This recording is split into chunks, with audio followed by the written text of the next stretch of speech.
Hello, everyone. Welcome back to the Surfside Recovery Podcast. My name is Brian Licata, and we just wanted to let you guys know that if you or anyone is struggling with addiction, to please reach out to Surfside. You can give us a call at 609-709-4205 or visit us at surfside.org and all of our social media platforms. Hello, everyone, and good morning, and welcome back to the Surfside Recovery Podcast. My name is Brian Licata, alongside Mr. Ian Koch, and a very special welcome this morning to Molly Ashcroft, who is the Executive Director at Innovo Detox. It's a pleasure to meet you this morning. That's really all I got, because we've been talking for about a minute. So I'll let you introduce yourself, and then we'll get right into the show. Okay, great. So I'm Molly Ashcroft. I'm the Executive Director of Innovo Detox, which is a detox center in Abbottstown, Pennsylvania. Prior to that, I was with our sister location, which is Maryland Addiction Recovery Center, long-term extended care. We can kind of get into that a little bit later. And I'm also somebody who's been in long-term recovery for 11 years. Ooh, congratulations. I remember Molly when she was living in a sober house with like 50 other people in Oh, so you guys go back a while? Yeah. Yeah. Yeah, we were acquaintances. We weren't close, but we were definitely acquaintances. Right. Yeah. She lived, I think there was probably like 100 people living in this sober house. That's accurate. And it was also a co-ed sober house on top of it, in the middle of Massachusetts. Yeah, we go way back. Icky Paws, young people conventions. Yeah. We've been around the block a little bit. Yeah. That's cool. Very cool. Yeah. So what's going on at your places in in Maryland and PA right now? So I would say, interesting time, right? I'll just kind of share a little bit about like what our experience has been. Essentially, we opened Innovo Detox. It's kind of the running joke when the world shut down. In the middle of March. Yeah, right. Yeah. So March 16th was our open. Didn't expect to open in a pandemic, so there was a lot of like kind of policies that we had to kind of implement pretty quickly. And I couldn't be any more grateful for my team, honestly. They rose to the occasion. We definitely see that mental health and addiction is on the rise, more so than it usually is, even though it's always on the rise, based on the pandemic. So we've been able to treat and help a lot of people, whether that be that they're detoxing from substances, how to relapse, suffering with both substance abuse and also maybe, lacking the self-care they need for their mental health with their psych medication or whatever the case may be. And then for our sister location down in Maryland, I mean, they got to kind of hunker down in a community, right? And I've talked to Ian at length about this, just about being in extended care during the midst of a pandemic is honestly where you want to be, because you have a community, you have the support, your family can sleep at night, hopefully, and knowing that you're in a safe, environment with a group of people that, life shows up, even when we get sober, right? And I think some people are feeling right now that, it's so hard to get sober in the midst of a pandemic. And I honestly couldn't imagine getting sober over a screen, but people are doing it day in and day out. So we've made it work, and we're still helping, keeping our primary purpose on the forefront, trying to help people. Yeah, I've been not going to a lot of these like Zoom meetings and stuff like that. Like I couldn't imagine what it would be like trying to like come in, in the middle of all this, like I really have been missing a lot of the like face-to-face meetings and stuff like that. Cause like I think like the fellowship aspect, like before the meeting and after the meeting is the stuff I've missed the most. Yeah. I mean, that's definitely challenging. Yeah. And that's like, last night we had 55, 60 guys out at the camp and it was great. You know what I mean? Bunch of guys smoking cigars. Brian, we missed you. Gunnar spoke. Gunnar, I was telling some of the guys last night, like Gunnar was our first like real degenerate at Surfside, like our first like really young guy who was just a complete idiot. And I mean, you know, super, super likable, super, super funny, but he was like 19 and like he didn't do horrible. He did not do great. Um, you know, while he was with us, it was the longest period of time he had sober at the time, but it tanked. Finally, his parents held some boundaries and he ended up like in a wilderness program and then in this like military type scream at you sober living in Los Angeles, and he celebrates 3 years sober in August. So he was back visiting his parents up in like Pennington, Jersey area. So he came down and spoke last night, and it was really good. And you know, I think that what's been interesting for us is that, you know, it's starting, like the community is starting to fall apart. It seems like people have been hanging on, and not just like the Surfside community, but in general, the recovery community around here. It's like people have been hanging on to almost like this thread, and it's people are just starting to self-combust.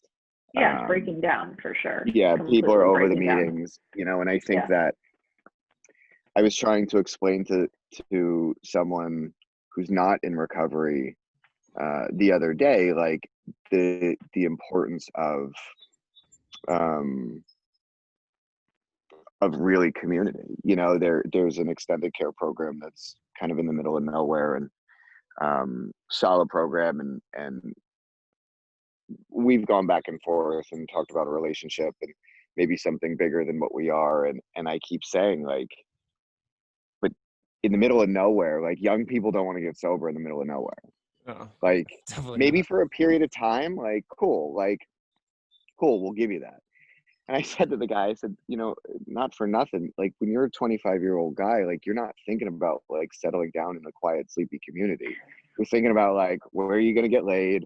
You know, where are you going to go to college? Like, you know, so like maybe for a short period of time, but, and I think that's what we're seeing, you know, in the young people community, is that the Zoom meetings, you have to be diligent to be on top of that. And you know, I kind of like them because you know, I'm lazy, and you know, it's way more convenient than it's ever been for me Totally. to go to a meeting. So I'm kind of into it. But you know, I think folks that very much are using, you know, have relied on the fellowship of Alcoholics Anonymous and Narcotics Anonymous. I think that, you know, having that personal connection is super important. And I think having that personal connection while they're doing that is paramount, and we don't have that, you know. And now we're looking at like the intensive outpatients and partial care programs, and I know you guys are using, I'm sure, telehealth for some Hmm. folks, I would assume. um Yeah, we're talking and I about, you know, when are we ready to and I reintegrate a can't I little bit. can't imagine trying to engage, right, folks like basically hot out, like that aren't in your actual housing like component. Totally. I can imagine that it would be a complete disaster trying to engage someone sitting at home while they're doing an IOP by themselves with mom and dad upstairs. You know, like I can't imagine. Well, I think it's hard too because you're in like a level of isolation. So, you know, the extended care folks and the people in 28-day treatment, they really have it. I wouldn't say they have it Good. made, but for lack of a better They term, have it yeah, good. they have it Yeah. made. Yeah. So for IOP, we've seen a really good level of engagement, but then again, like there's also a good amount of relapse involved in that. So they're still coming back, but they're, you know, it's a windy It's road. a You know, we struggle. got some people on Soberlink, right? So that's a level of accountability. We have some people on Vivitrol. We have some people who, you know, they still come in and drug test once a week. But, you know, I think that a lot of it is really challenging to be able to, you know, navigate sobriety when you really, it's a we program, right? Like Yeah. connection is the key, you know? So, and also just to read, you know, even in the inpatient settings though, to be able to read body language and talk with patients, Oh like yeah. I'm having that to be very challenging for me because we're wearing masks. So at sometimes like I just like at least like kind of pull back the mask just to show them what my face looks like because I think it's important that they know who they're talking to and being able to like engage with them. And a lot of what we pick up on, right, as being, people that have worked in treatment for a long time or been in recovery ourselves, is facial expressions, right? Yeah. Like body language. That's like how you tell, when someone's in fear or struggling or in crisis or whatever. They don't even need to say much. It's like how they present, right? So Sure. that's been a challenge on the inpatient side. You said, I thought I heard you say something about Soberlink. Did I hear that right? Yeah. So what is that? So Soberlink is a breathalyzer device that we use that's been around for quite some time. I used it in previous positions as well. And basically what it is it alerts the individual. They each get, it's about like, this big or this wide. It's a little bit clunky, but, not too much bigger than a cell phone. Mm-hmm. And the idea is that each person has one that may be suffering from alcohol use disorder, and we can have a level of accountability. So a text message goes to them. We set up their schedule, how frequently we want them to be able to blow in the device. It takes a picture of them so we know it's actually them blowing and not getting their buddy to blow for them. And then it gives us the results. And so it's like so we offer some free devices that patients can use while they're in treatment with us, and if they're limited on funds, and then the people that can afford it, they basically rent it, and it's like a daily rate. So it's like a car blow and go, but not in the car. Mm-hmm. Right. Huh. But it's smaller, more compact, easier to use. Oh, okay. And they basically have like a window when they can blow. Like if we say blow at 10 a.m., they have between 10 a.m. and 10:30 to blow. Right. Huh. Interesting. Yeah, I had one of those in my car for a brief period of time, a long time ago. Super expensive back in the day to put in your car. Those things were if I ever get a driver's license back in Pennsylvania again, I have to get one. Oh, really? Yeah. Yeah. Could you imagine I'm like 30 years sober and I'm old and I move back to PA and I get this stupid breathalyzer? I feel like that's typical of something that would happen to you, though. I don't know why. I feel that. That is definitely something that would happen. I love that. So Molly, let's talk about your personal recovery. What was it that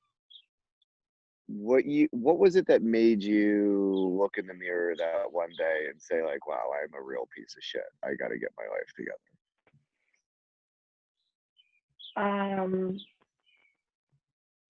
I really am a stubborn alcoholic and addict. So I was just like at the lowest of low, right? Homeless, total degenerate. I love degenerates. I love degenerates that get sober because they're like, I feel like they're my people. And,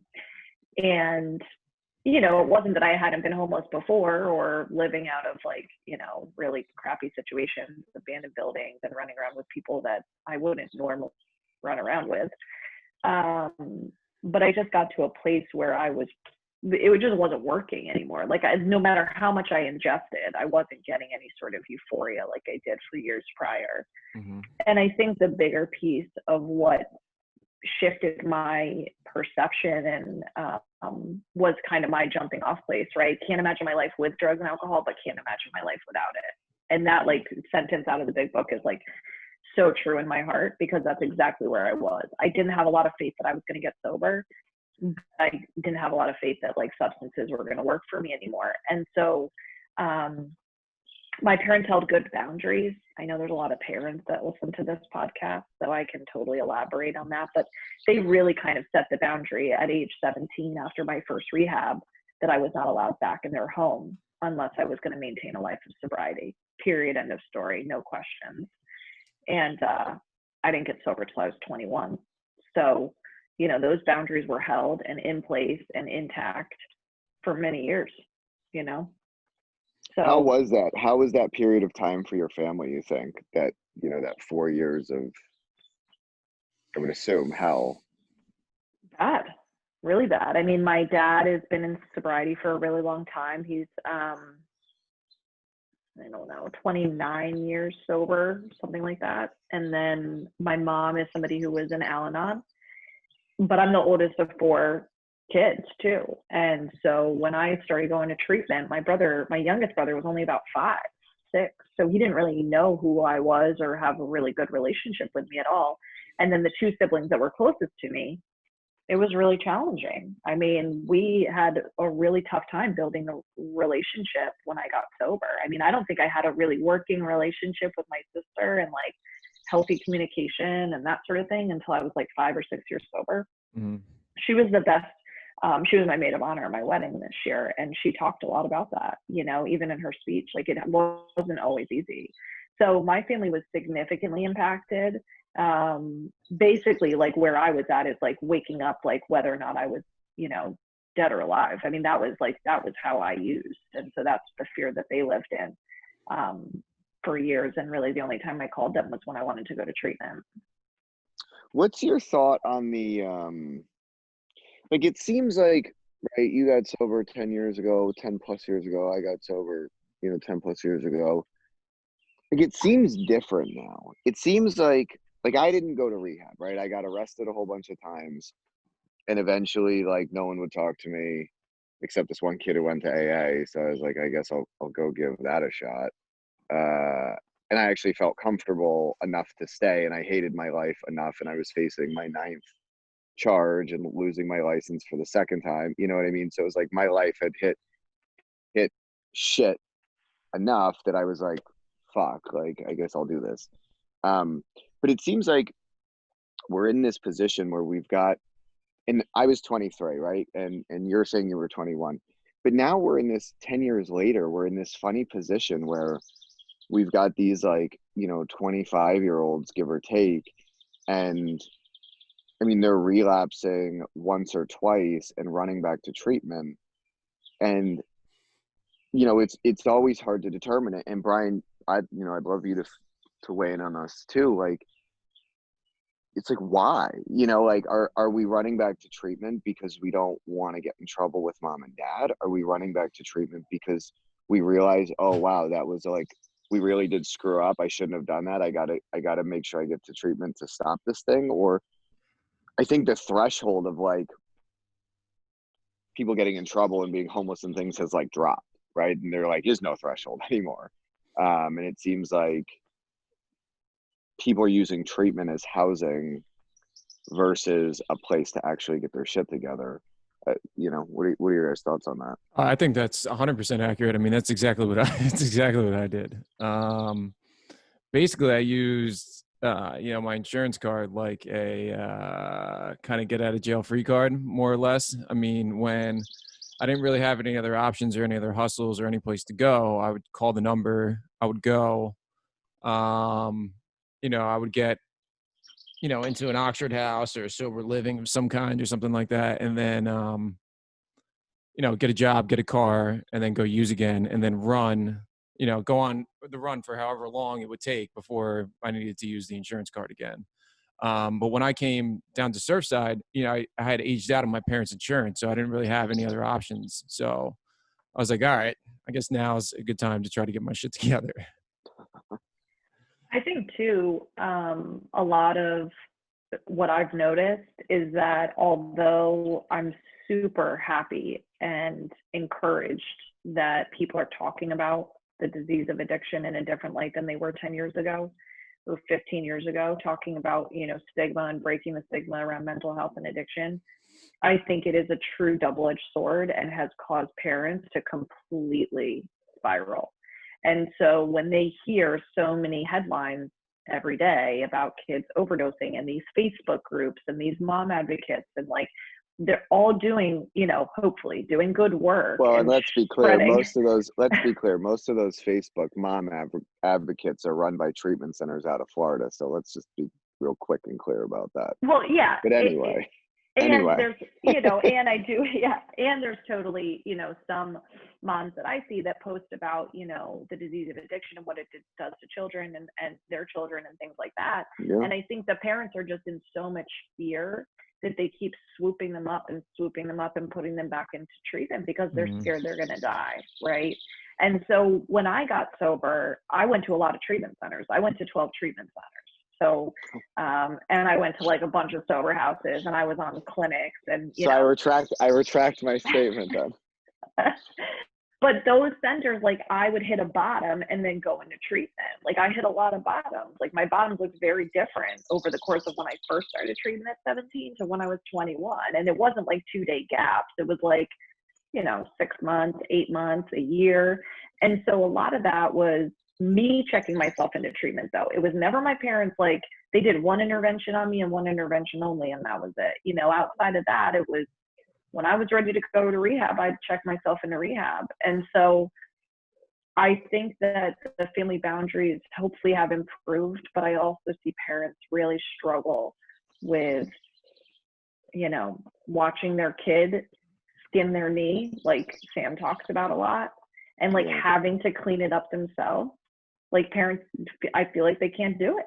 They just they're so used to their kid being sick, and they're so used to being the caretaker for so many years because they lack all the functioning skills and life skills, that when they start to experience even just the littlest bit of pain, they want to rescue.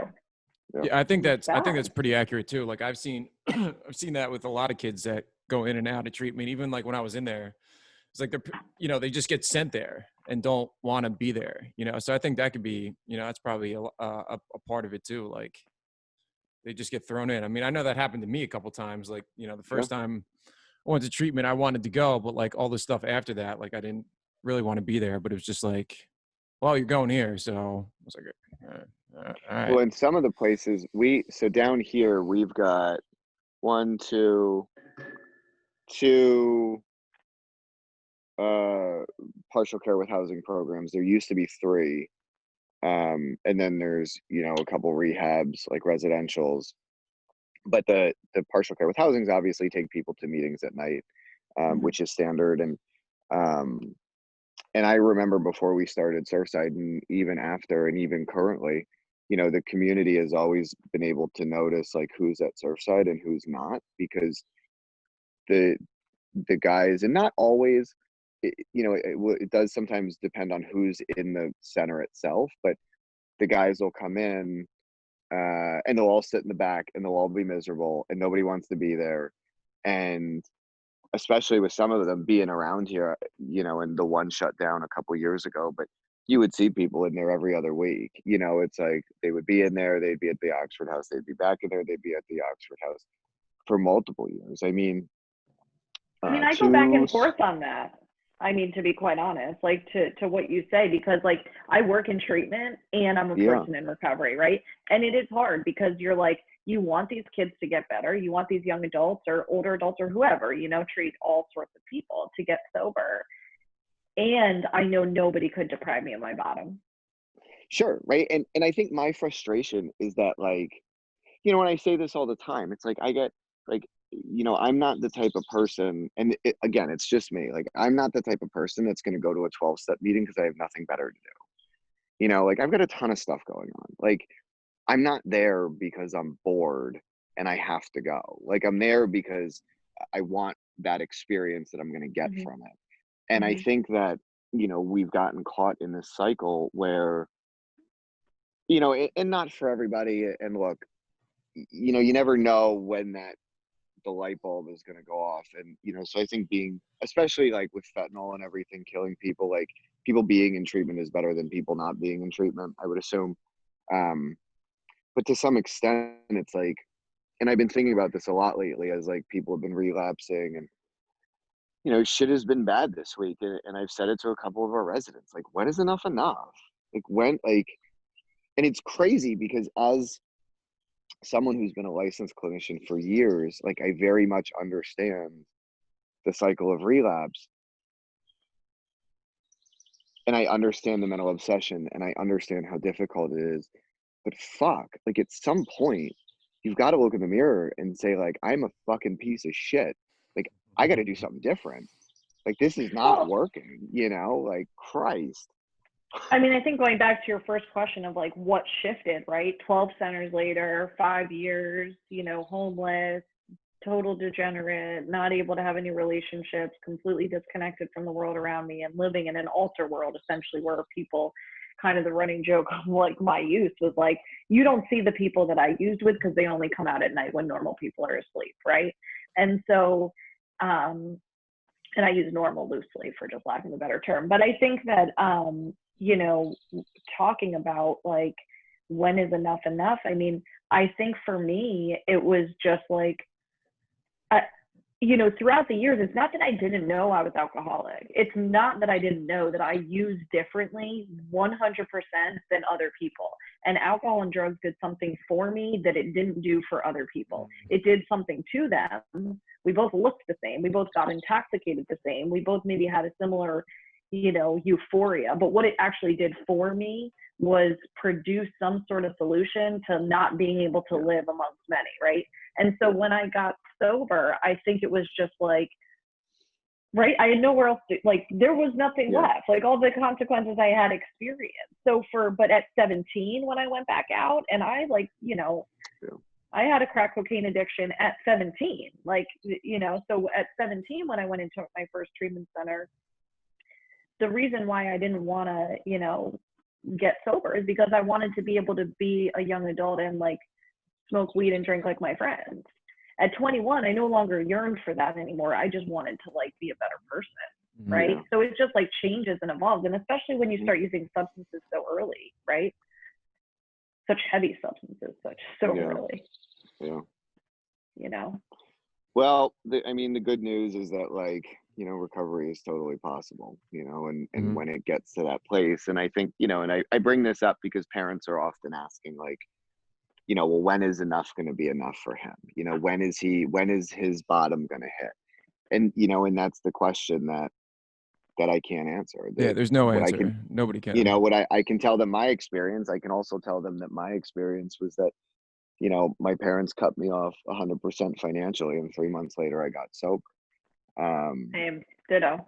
And you same, know, actually, yeah, me too. Yeah. I mean, I don't know, coincidence. They were like Maybe, last you know, halfway house, like that's it, you know. yeah, But you know, like this is it, you know, where you have to make this work, and I knew they were serious. I did too. And for a lot of times I didn't think they were serious because they weren't serious. They keep putting me back in treatment, but I knew there was like this fund and like there was nothing left, you know, like it was really gone. There was no more treatment options because I did go to some, you know, nice places, and I went to some state places. But I will say there are people at 17 years old that I was in treatment with that also got sober and stayed sober since, and have been sober years. My wife got sober at 18. You know, I mean, she was charged with felony. The hell did she do? Terroristic threats. She threatened to kill somebody. I guess it was like a governor's kid or something like that. I feel like knowing her, I can't imagine that, but that's like the gift of sobriety, right? Like when you think about like our stories, and I tell people like my background or what I did or what I hopefully didn't do, they're like, no way, you know. And that's what you gotta, you know, you gotta share that to help the new people get sober, you know. Yeah, like recovery is totally possible, you know, and we can all do it. And like most of your team, all of my team, you know what I mean? Like we're all living, breathing examples of like people who were degenerates, you know, and got their shit together. And like, you know, Gunnar last night speaking at the meeting, and, you know, and like looking around the meeting, and it's like Surfside, you know, May 27th of 2016, we had our first resident walk in. And Jared, who was our third resident, he celebrated 4 years sober a couple days ago. Kevin was our fourth resident. He celebrates 4 years sober soon. And it's like, you know, so like for the families, and I'm saying that for the families that like, you know, you're thinking that your kid's never going to get it, or that you're wondering when it's going to be their turn. Like, unfortunately, some of them might not get it, but some of them might, you know, and typically if professionals are saying things like cut them off, leave them be financially, like we're telling you that stuff not because we want you to make them mad. It's nothing to do with their feelings or emotions. We're telling you that because it's probably the right thing to do, and quite honestly, it's probably the only thing you haven't tried in most circumstances.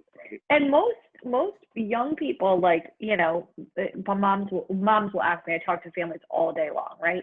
And I love them dearly, but they are very scared, and they are very eager to want the suggestion, but maybe not actually take the suggestion, right? That's what I see a lot of the time, right? Yeah. And so when I think about young people, like, I'm not the norm. I want to make that clear to any families that are listening. Like, most young 18, 19, 20-year-old girls from a nice suburban town in Connecticut are not going to go live in the hood, like in an abandoned building. Like, that's just not really what's going to happen. Realistic. But there are people that may, but for the most part, when you do hold that boundary, it just encourages your loved one to get into treatment. It's not like they're going to go sleep on a park bench for the next 3 months. You know, they probably don't really like, and I can gauge the people that will, and it's such a small percentage, you know? Yeah. Awesome. Brian, what are we on time? We're probably getting close. We have 3 minutes left. Oh, yeah. So let's wrap it up. Thanks a lot, Molly. That was fantastic. Molly, thanks, Brian. In under 30 seconds, how can somebody get a hold of you, Innovo Detox, or Mark?